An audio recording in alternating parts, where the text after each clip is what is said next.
Olá, vocês se lembram que nós, químicos, né, estudamos a matéria. E essa matéria era formada por átomos. Quando esses átomos se unem, dão origem às várias substâncias. E o nosso tema hoje são essas substâncias. Para facilitar o nosso estudo, nós vamos dividir essas substâncias em dois grandes grupos. Compostos orgânicos, que vão ser vistos no final do curso, e hoje os compostos inorgânicos.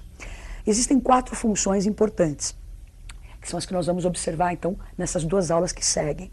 Então as 4 funções mais importantes são os ácidos, as bases, os sais e os óxidos. Vamos falar um pouquinho de cada um deles, de aplicação dos mais importantes, não é? Só que antes de entrar propriamente em ácido, base, nessas funções, eu preciso ter alguns conceitos prévios, não é? Para depois entender melhor a definição do que é um ácido, do que é uma base. Então nós vamos observar essas telas aí super animadas para entender algumas coisinhas. Temos aí um gerador, uma lâmpada, uns fios e água com açúcar. Esse esquema aí montado é para testar a condutividade elétrica de uma solução. Se você observar, a lâmpada está apagada, né? Então água com açúcar não conduz a corrente elétrica. Nós vamos chamar essa solução de uma solução não eletrolítica. Já numa segunda situação, você vê lá o mesmo esquema, não é? Só que a gente colocou água com sal agora, e a lâmpada lá acesa, não é? Então, água com sal é uma solução que conduz a corrente elétrica, chamada de solução eletrolítica. Bom, como é que isso acontece? Por que um conduz, o outro não? Quem vai esclarecer isso para a gente foi um cientista chamado Arrhenius, com a sua teoria da dissociação iônica, não é? Para Arrhenius, um meio se torna condutor de corrente quando nele existirem íons livres. Então, no açúcar não conduziu, não deve haver íons. No sal conduz, deve haver íons. Mas para a gente ficar com isso bem claro, não é? Vamos observar a animação que nos dá aquela visão além do alcance. Água com açúcar. Você não consegue enxergar as moléculas, então nós temos um desenho para isso ficar bem claro para você. Você põe o cristalzinho de açúcar num copinho de água, ele dissolve, quebra esse cristal e o que fica liberado na água são moléculas. O açúcar, o sacarose no caso, C12, H22O11, é um composto molecular. Então você não percebe íons no meio, por isso que não conduz a corrente elétrica. Agora, já o sal conduziu. O que aconteceu então com o sal? O que tem ali dentro para conduzir a corrente? Segundo Arrhenius, íons. Vocês se lembram da ligação iônica que nós aprendemos a semana passada, na última aula? Então, NaCl, que é o que forma o sal de cozinha, são íons. Então, a nossa visão ali, o sal, NaCl, na bordinha do copinho, quando ele mergulha na água, esses íons que já existem, já estão aí, se dissociam, se separam, não é?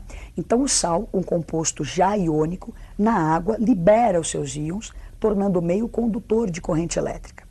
Se você observar, nós tínhamos um aglomerado iônico, né, o NaCl, um sólido cristalino. Quando foi colocado na água, esses íons se separam, se dissociam. Então sai lá o Na+, e o Cl- soltos na água, que tornou o meio condutor. Agora, nós falamos de dissociação, essa separação. Nós vamos falar daqui a pouquinho de ácidos. E esses ácidos, eles são compostos covalentes moleculares. Só que quando eu coloco esses ácidos na água, eles conduzem a corrente elétrica. Mas que coisa estranha, você acabou de dizer que quem é covalente molecular não conduz, e ácido em água conduz? Sim. O que acontece com esses ácidos em meio aquoso, de tão diferente do que aconteceu com o açúcar? Se você observar a animação, nós temos então o HCl, um composto covalente molecular, não há íons aí. Quando ele mergulha na água, o cloro, que era aquele elemento bastante eletronegativo, rouba o elétron que está compartilhando com o hidrogênio. Então o cloro se aproveita da sua eletronegatividade e na água rouba esse elétron, ficando com uma carga negativa e o hidrogênio positivo. Se você percebe, no NaCl existiam íons que foram separados. Aqui eles não existiam, eles foram formados em contato com a água. Então uma ionização, que você observa aí já resumidinho então. HCl em água, então a molécula entrou em contato com a água, formamos íons H+ e Cl-. Você percebeu que para conduzir a corrente precisamos de íons. Os sais são compostos já iônicos e liberaram esses íons na água, sofrendo uma dissociação. Então dissociar é separar. Os ácidos, por sua vez, em água, em contato com a água, formam íons que não existiam. Esse fenômeno se chama ionização. Então, dissociar, separar, ionizar, formar esses íons. Então, Arrhenius define ácidos na sua teoria como substâncias que em água ionizam e liberam o cátion H+. Vamos olhar a tela. Segundo Arrhenius, temos lá um ácido H, aquele índice ali, não é? O A maiúsculo está representando um ânion qualquer. Colocamos na água, ioniza, libera o cátion H+, e o outro ânion.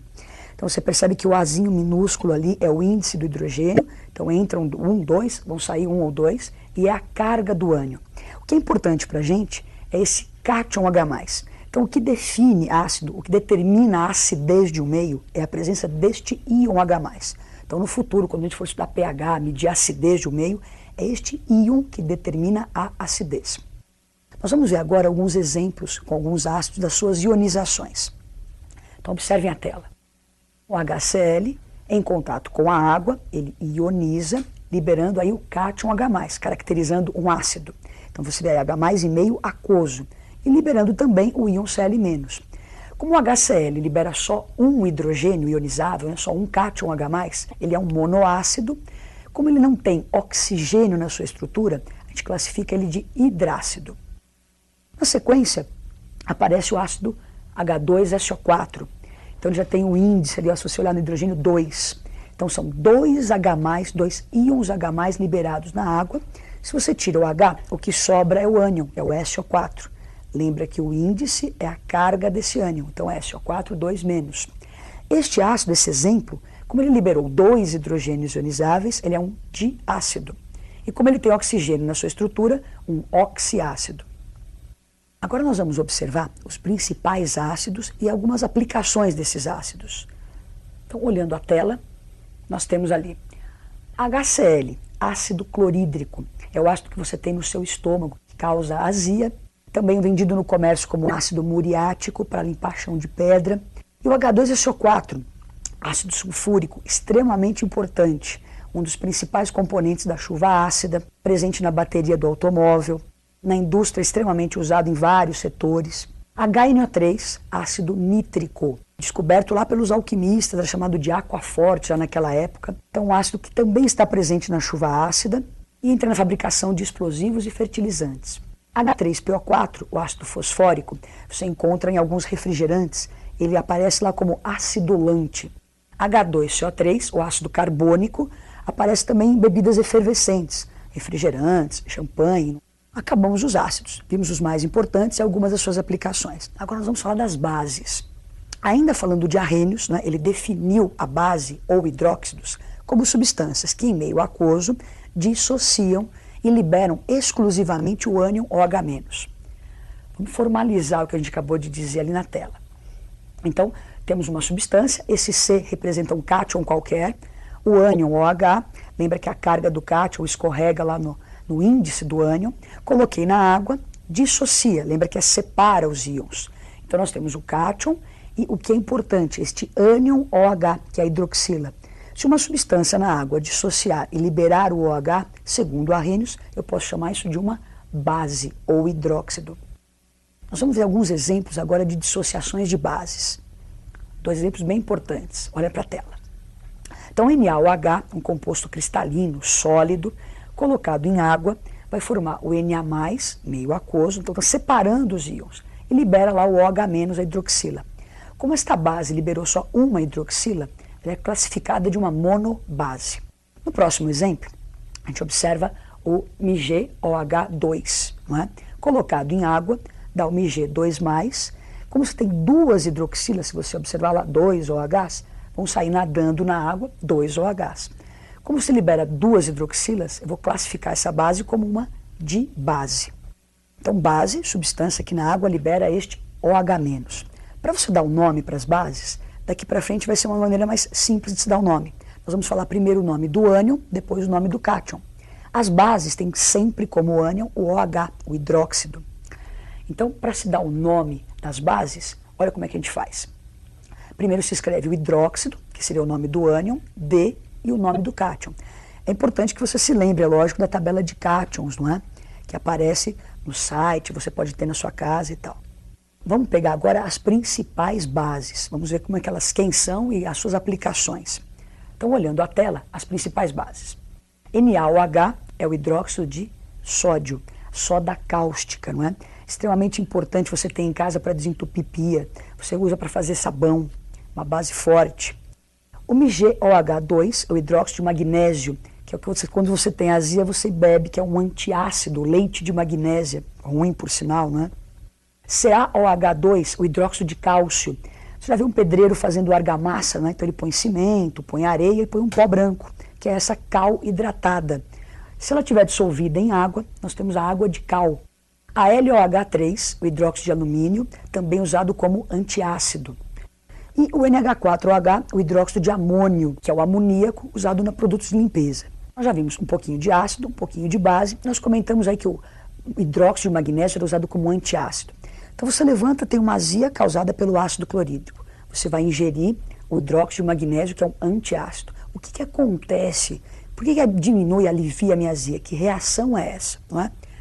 A reação que une um ácido a uma base, nós vamos observar e entender como ela acontece nessa animação. Nós temos o ácido liberou H+, e Cl-, a base o Mg2+, o OH-. Este cátion H+, que é o que caracteriza o ácido, junto com este ânion OH-, que é o que caracteriza a base, eles são apaixonados. Eles se olham e vão ao encontro do outro. Quando se encontram, dão origem à substância água, que é uma substância neutra.